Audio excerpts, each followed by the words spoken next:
Hey Facebook Live, good morning everybody. I'm Storm Track Meteorologist Dave Harrison. We're live in Savannah, and Hurricane Matthew, the worst of it's over. That's the good news. The bad news is we still have a very messy scene this morning. Right now, as you're watching this, 8:15-ish, right around 8:15-ish Eastern time, so 7:15 back home in Birmingham in central Alabama. We got a lot of visuals once the sun came up. Let's start with this first. You kind of saw this sign in the water earlier, and this is the kind of stuff, when we say that the wind is a factor, we don't mean the actual wind, okay? We mean the stuff that the wind picks up and blows. If this gets into this wind, that's right now blowing around 50 miles an hour, you can see, I mean, it'll shake. But earlier this morning, we had winds of 80 to 90 miles per hour, 100 miles per hour gusts, and this became a missile, and it flew out of Jamie Ostrov's hands and almost hit her. So that's the kind of stuff that the wind blows. And then you've got the water. This is not storm surge flooding. We're way away from the river. That in River Street, if you've ever been to Savannah, is still underwater as of this morning.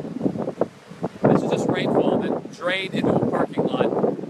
Well elevated area. We're fine, but this is the kind of stuff that Savannah has to deal with. Now, Savannah itself downtown most likely is still, at least some spots, underwater because of the storm surge flooding and also because of the rainfall. It doesn't take much to flood Savannah with the hundreds-year-old drainage system that they have. So it's very, very tough to get water to get out in downtown Savannah. And then we've got just scattered debris everywhere. And I don't know if Sebastian can look. He might be able to see that. Can you see that traffic signal that's on the ground? If you can zoom in a little bit.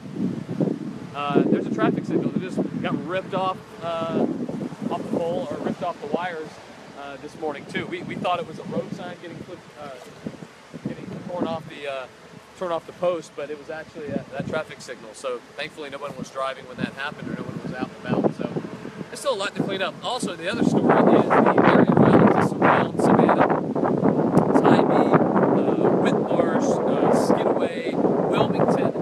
Those barrier islands were evacuated. Thank goodness. We spent the night with a lot of people that live in those islands last night, and they want to know what's happening there. We just don't know.